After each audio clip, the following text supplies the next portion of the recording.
Allow yourself to truly arrive.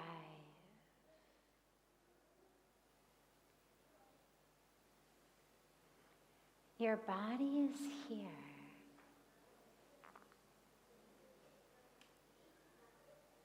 But what about your awareness?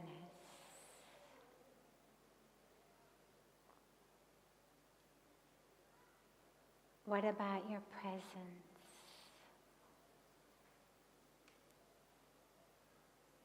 What about your attention? Bring them all here to this moment.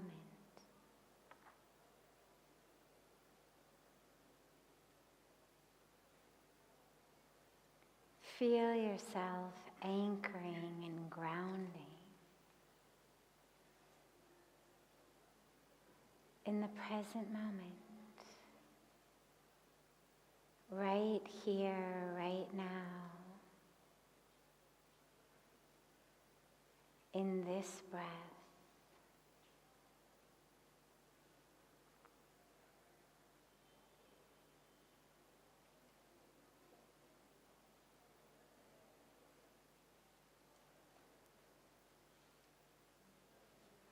Allow your awareness to just merge fully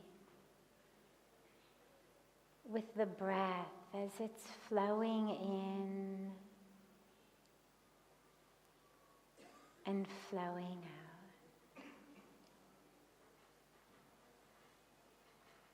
Just bring the fullness of your awareness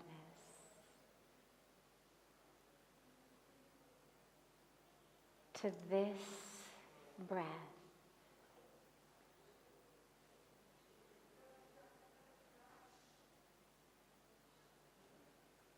The mind will always try to be distracted.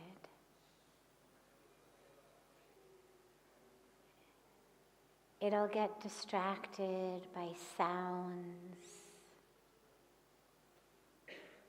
It'll get distracted by sensations in the body.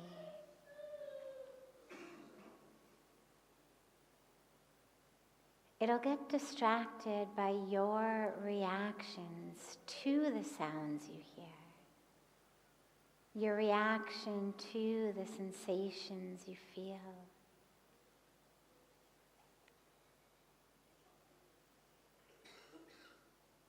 So don't allow that mind to get distracted. If there's a sound, just draw the awareness back. Don't get wrapped up in it. If there's a sensation, just draw the awareness back to the breath. Don't get wrapped up in the sensation itself or your judgment about it or the story you tell yourself about it. Just keep drawing that awareness to your breath.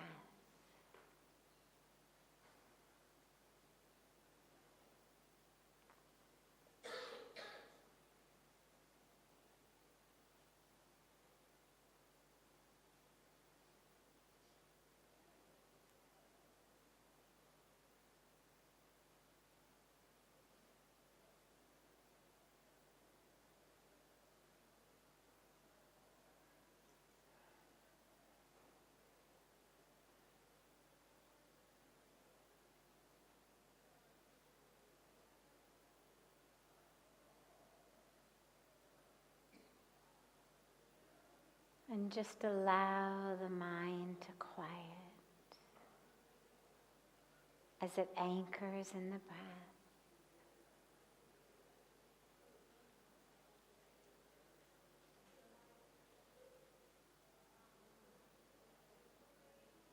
The world goes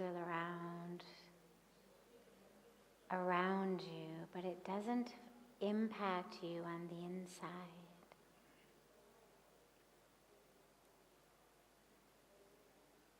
experience that anchoring deep within yourself, so deeply that there is stillness even amidst movement,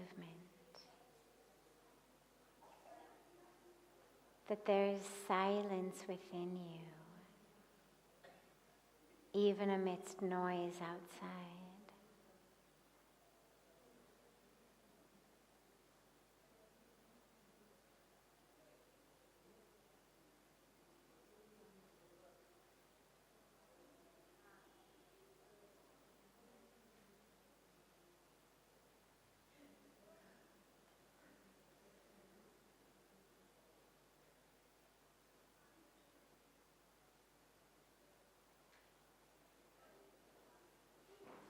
Find that place within you that is untouched by the movement in the outer world.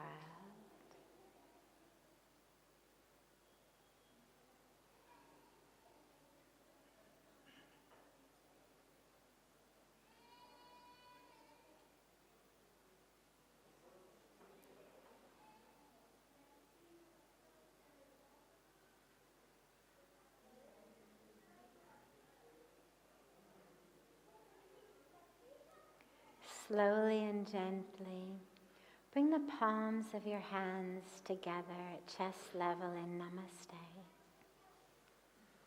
And gently rub the palms of your hands against each other.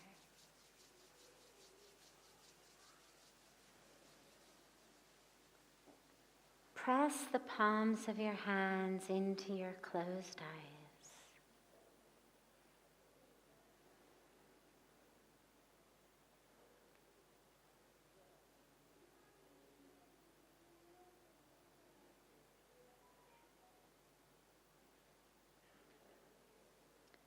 Slowly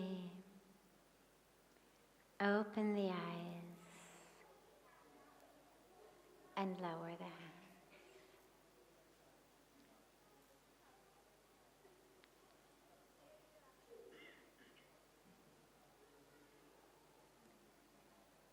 Welcome to Satsang.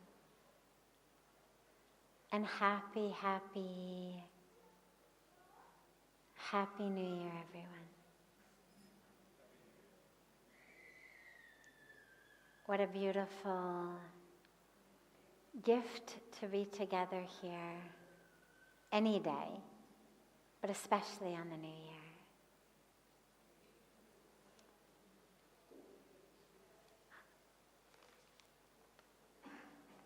So we begin satsang always with a question that's come in advance from our family joining online in honor of the fact that they're not fortunate enough to actually be with us here on the banks of Ganga right now. And so in sending them love from here, we begin with one of their questions. And then we'll open it up to any questions that anyone here might have.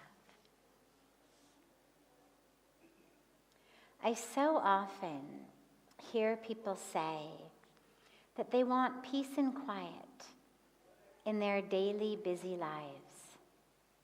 But if you spend any time with them, all they do is go on constantly about absolutely nothing, and they even shout. Doesn't the peace and quiet that we are looking for actually begin with ourselves? Of course it does. But a lot of us have no idea how to find it. And the dilemma is that peace and quiet is not, sadly, just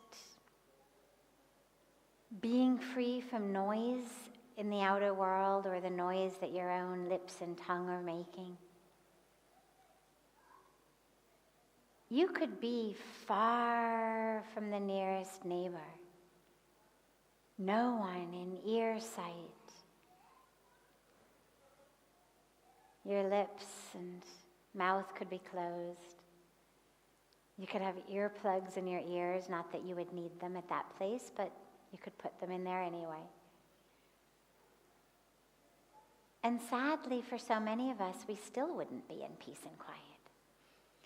Because most of the noise that actually troubles us is the noise of our own heads, the noise of our own minds. The noise in the world around us isn't nearly as troubling. It may be ever so slightly distracting, especially if you're trying to meditate until you really develop an ability to anchor within even when there is noise. But it's not that noise that actually troubles us or that steals our peace. It's not random people having a conversation over there, or a child randomly crying over there, or a dog randomly barking over there. That which actually steals our peace is the noise in our own heads. And sadly, that's with you wherever you go.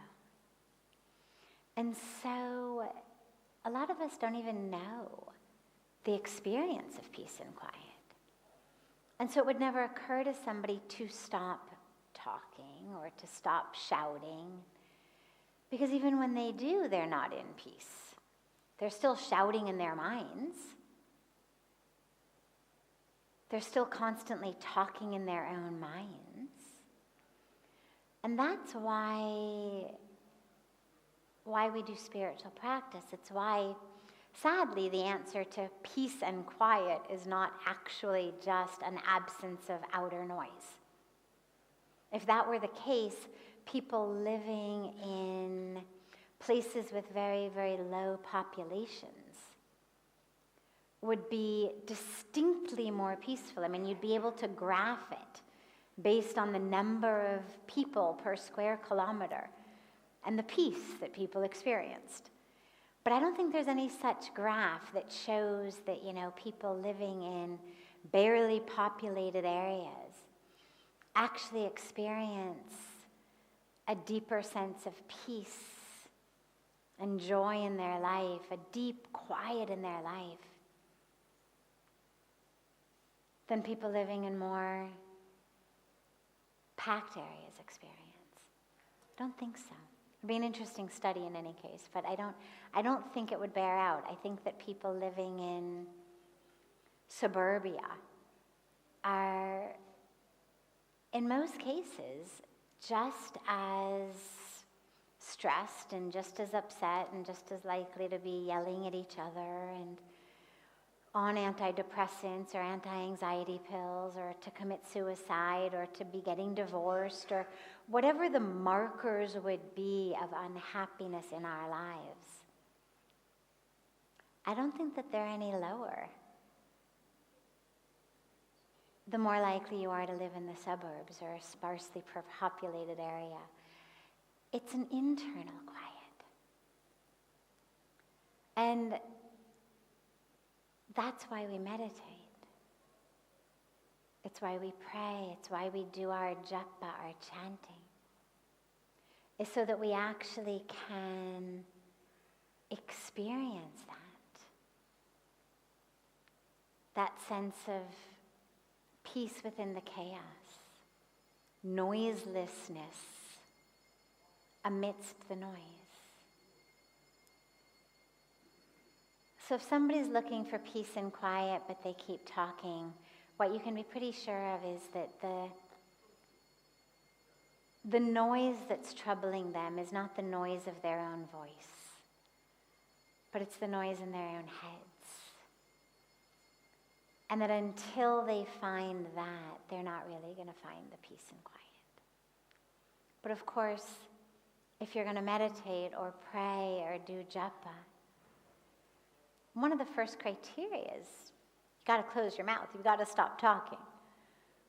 So we do have to stop the constant chatter if we're going to find that sense of quiet within. It's the first step. but it doesn't give it to us automatically.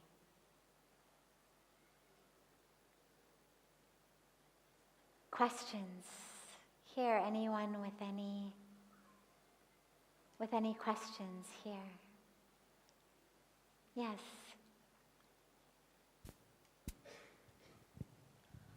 Actually, my question is how to increase the involvement, whatever I do in my daily work, especially to those tasks and work which we don't like to do every day.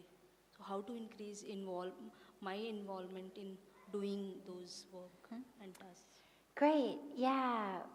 We disengage, we disconnect from tasks that we do every day that we don't enjoy. She says, how to increase my involvement in them so that I'm not disconnected from them, right? Recognize the opportunity to turn that task into a meditative experience. So imagine that you've got to wash dishes, for example. Now there's two ways to wash dishes. One way to wash dishes is, oh my God, I can't believe I'm the one doing this again. Like, why is it me every night? This is so unfair. Look at them, they're sitting out there watching TV and I'm the one who has to be doing the dishes. And that's one way to do it. Another way to do the dishes is to allow yourself to actually become so mindful, so present, so attuned with the feel of the warm sudsy water, the rhythmic motion of the washing. And it actually becomes a meditation. It's not about something that just needs to be done as quickly as we can get it done. The more we focus on just isko niptana, the less connected I'm going to be to it. काम को इसी तरह से मत लो कि निपटाना है उसको. As long as we think about our work as just something to be checked off our to-do list, we'll never actually be able to bring our mindfulness into it.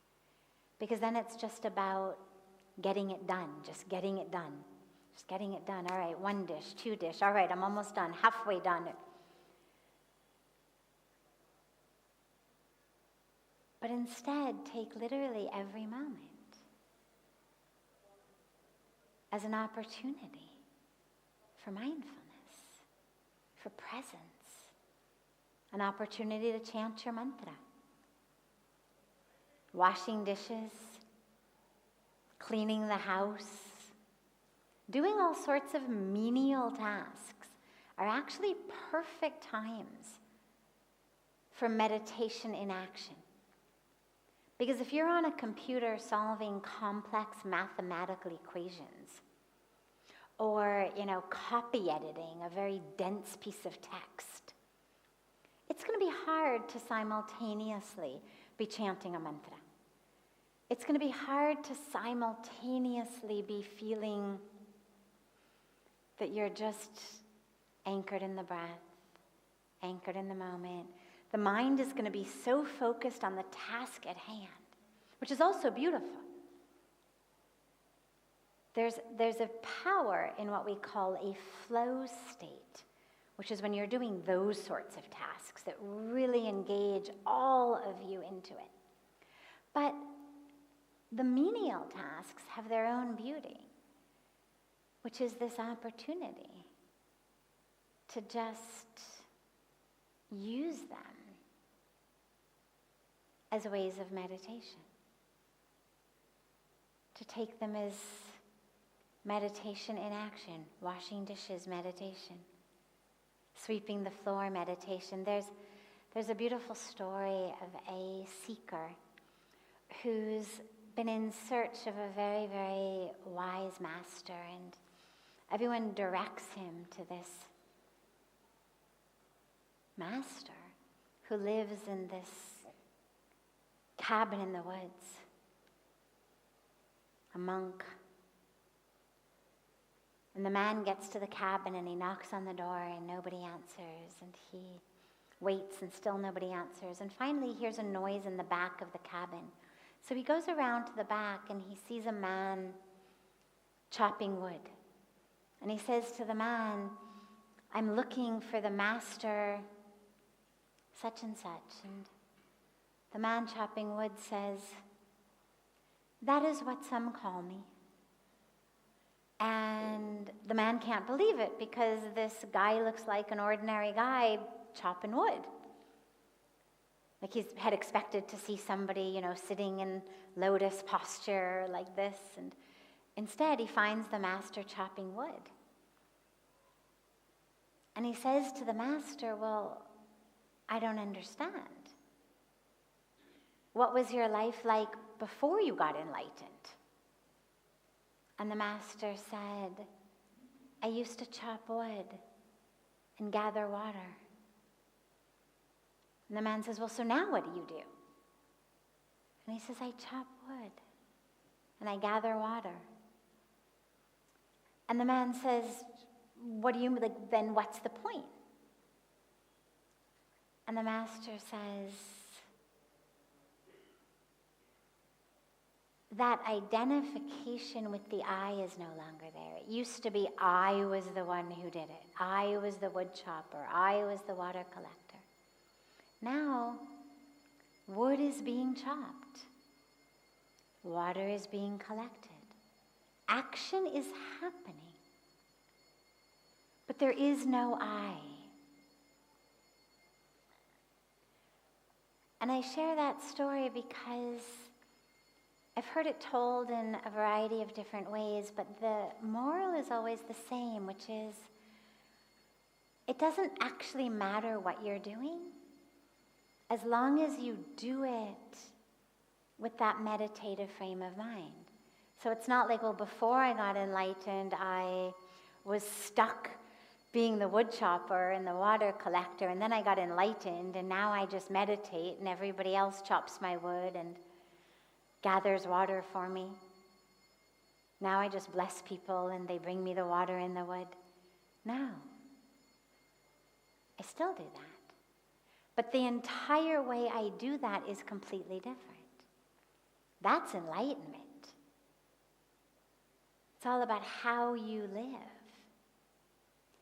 And so take those menial tasks that you have and use them as opportunities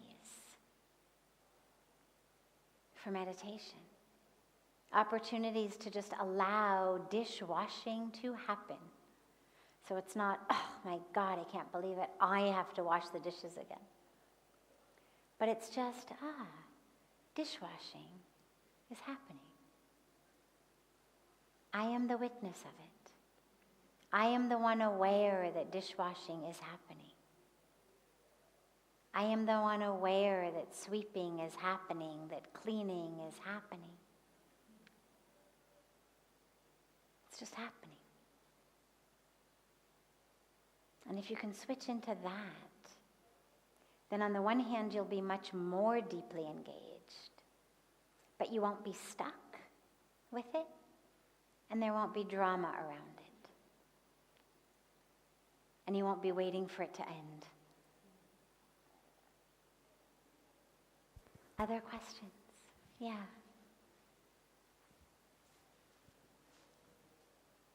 Beach maybe.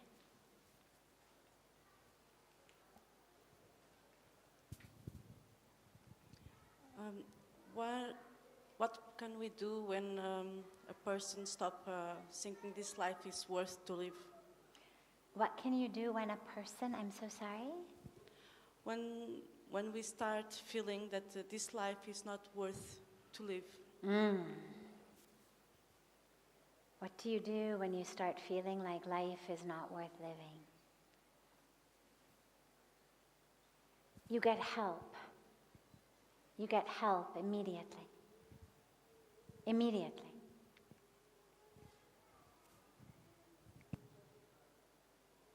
You find family members, friends, a hotline, whatever you need, so that you have the time to relearn how worth living life is. Because the dilemma, the tragic dilemma with decisions like suicide is we don't actually allow ourselves the time to see things in a different way. It's like deciding at midnight that you've waited long enough for the sun to rise. Or waiting a little longer, but deciding at 3, fine, forget it, I held on till 3 o'clock.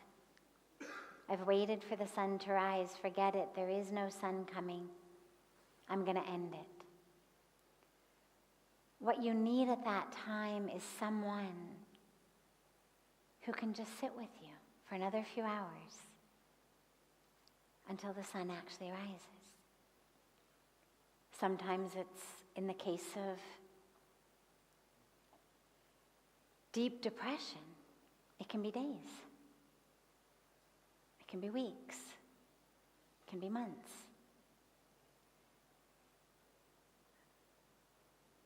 But we absolutely have to find a way to hold on, knowing that there will come a time, whether it's hours, days, weeks, or months later, in which we say, thank God.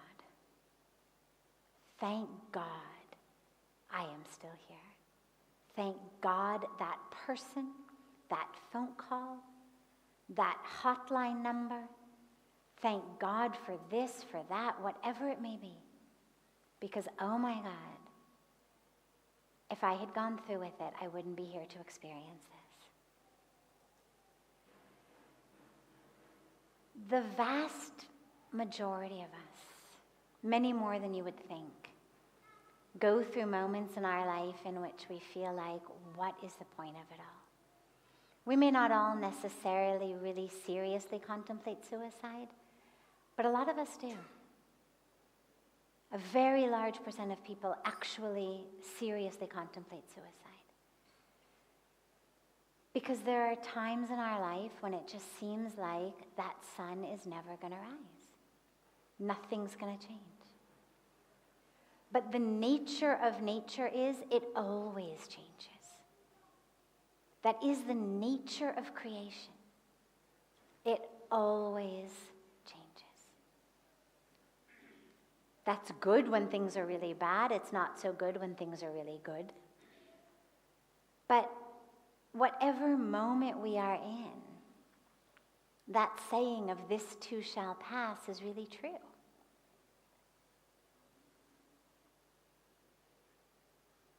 The situations, the circumstances, the things in our world are in constant flux. And so if the sense of life is not worth living, there's two main directions it comes from. One direction is outside, one direction is inside. And so at the risk of oversimplifying, the first group is life isn't worth living because I will never get out of this situation.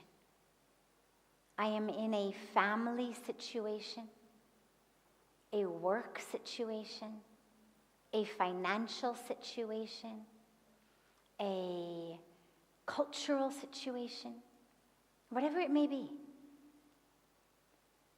that is unbearable to me. And that I will, in my mind, I will never get out of it, will never change. What I can tell you is it will always change. Because things always change.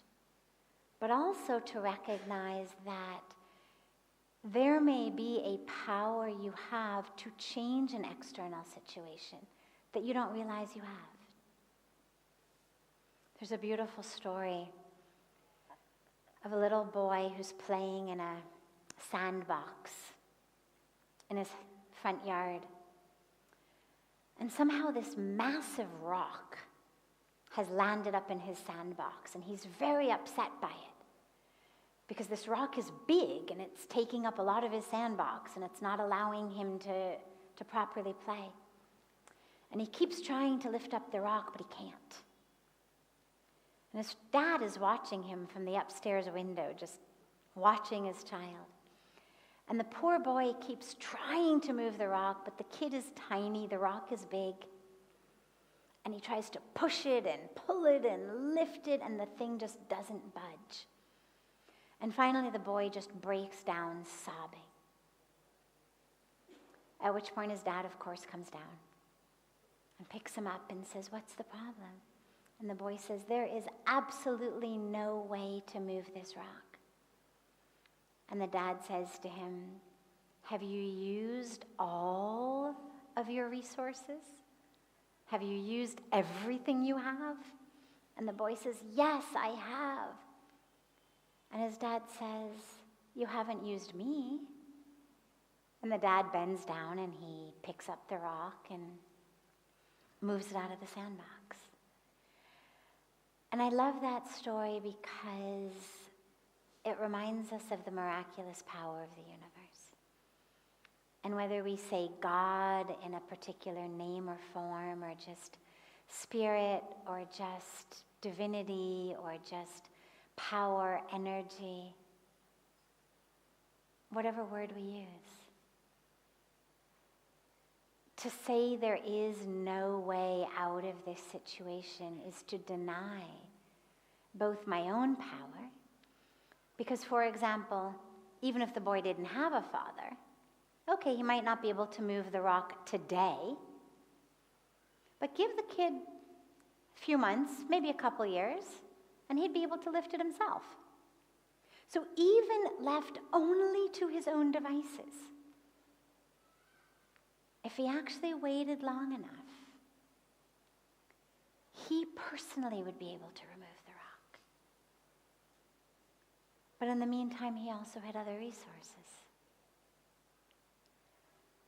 And so when things outside of us seem insurmountable, that they make life not worth living, it means that we're not realizing, number one, the real power we have.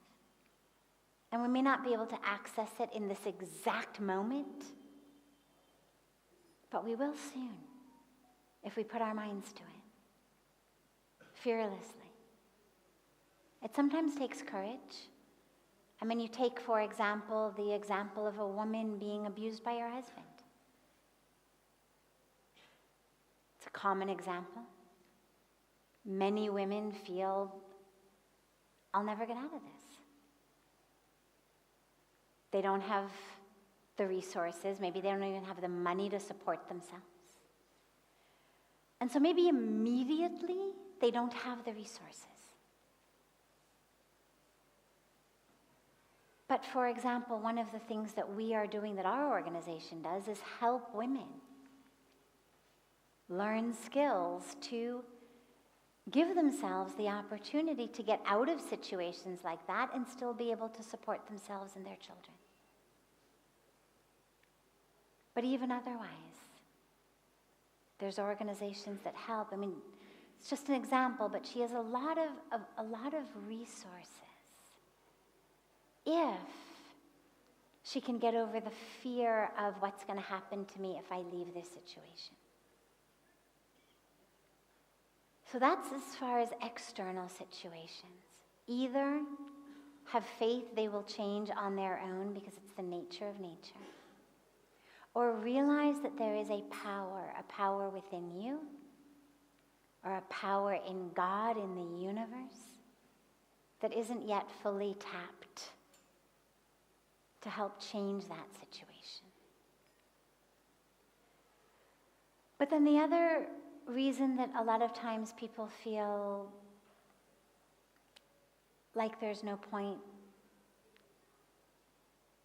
is from an internal situation. They feel, "I will never feel happiness." This depression, this anxiety, this addiction will never leave me, and therefore life is not worth living. And those are indications that you really, really, really need to reach out your arms and get help. Because there is help. Whatever the internal situation may be, I guarantee you, there is help, there is hope. And I say this to you as someone who herself has suffered internally, has suffered externally, has had thoughts of ending it all. And I now think back and I think, oh my God, can you imagine if I had done that? Can you imagine if at 19, 20, 21, when I was having those thoughts, if I actually had thought that was all my life was going to be? I'm so grateful to the divine every day that I was able to be pulled out of it. And there's no one I know, and I know a lot of people who have struggled with both external situations and internal situations that seemed insurmountable and have thought about actually ending it all. And there's no one I know, not even one situation ever I have experienced, where someone says, God, I wish that I had taken my life when I had a chance. I wish that I had ended it all. 100% of them, every single one, always says, oh my God, thank God I didn't do it. So you have to hang on, and you have to get help. Do not think it's up to you. If you've got family, friends you can reach out to, great. If not, we are here. There are hotlines. I mean, wherever people are watching this from in the world, there's so many resources and people who are there to catch you. Your life is a precious gift, given not by mistake, by the divine. And of course, as we believe very deeply in karma and reincarnation, if you end it now, you just have to come back and do it all over again. So you're not actually getting out of anything. You're not actually making things any better. All you're doing is making them worse, because you're just going to come back and have to relearn exactly the same lessons, but now with the additional added karmic baggage of having thrown away the preciousness of your life.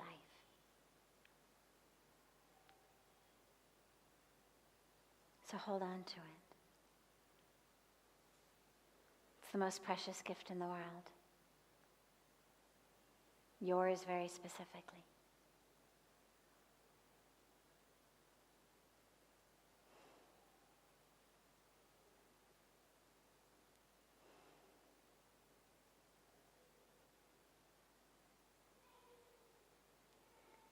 Other questions? Yeah.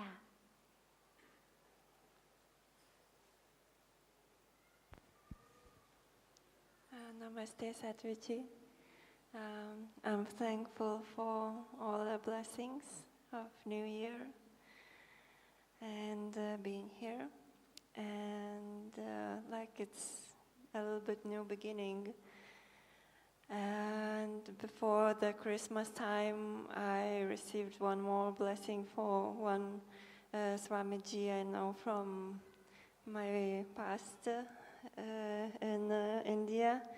And he really spontaneously named me Padma. And I didn't know what does it mean, but I felt like I should accept it. And What is the name he gave? Padma. Padma. Yes. And I didn't know what does it mean. I just said like, thank you very much, I'm accepting this name. And just later on, I researched what is the meaning. Very beautiful. Beautiful. Yes, and really deep, and wow. And I felt like this, I really relate somehow during my past art and being in the present here in India. I feel like I have this relation. But my question is like how to use that name, how to make it really precious and that it can, I think, somehow embrace myself. But Wonderful. Wonderful. So, Padma is the lotus flower. In yoga, there's the posture Padmasana, right? So that's the lotus position. Padma means lotus, and the lotus flower is a very special flower because it grows in the muck. If you see a lotus, it's this beautiful, beautiful, usually white, exquisite, multi-petaled flower that is literally growing out of the dirtiest, muckiest water. And the lesson that we're all given is, be like the lotus. So many of us think in order for me to be peaceful, calm, spiritual, happy, I need the world around me to be different. It's like we were talking at the beginning about the silence and the noise. And Padma reminds us, you don't need anything from the outer world. It's all the inner world that matters. Even growing in the muck, in the dirtiest of the dirty, you can still be fresh, pure, clean, exquisite blossoming. And that's the teaching of Padma, is don't worry about whether it's mucky around you, dirty around you. Don't try to change everybody around you, but just you grow as the beautiful lotus flower. You grow as that flower. And you have the ability to grow as this beautiful, pure, untouched, exquisite being. No matter what world you come from, no matter what's going on in the world around you, no matter anything, however much muck may be there, you can grow as this beautiful flower. And that's the meaning of Padma. Beautiful. Congratulations. A beautiful new name and a beautiful new beginning.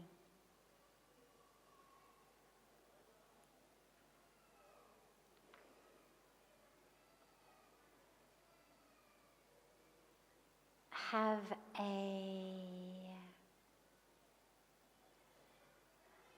beautiful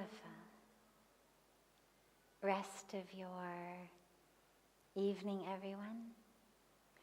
I am traveling abroad to the US tomorrow night. I will be out for a few weeks, so we will not be having satsang for the next few weeks. A few days, a couple of days before I'm back, we will start to put things on social media, letting people know that satsang is going to be starting again. So watch, our pages on social media. We'll get it up when we're starting again. I encourage you all, of course, to keep coming to the Ganga Arati every night anyway, if you're blessed to be staying here for a longer period of time. Because of course when I'm back, I'll come and invite you all in to satsang again. But if you're not going to be here continually and you're coming in from other cities, just keep watching.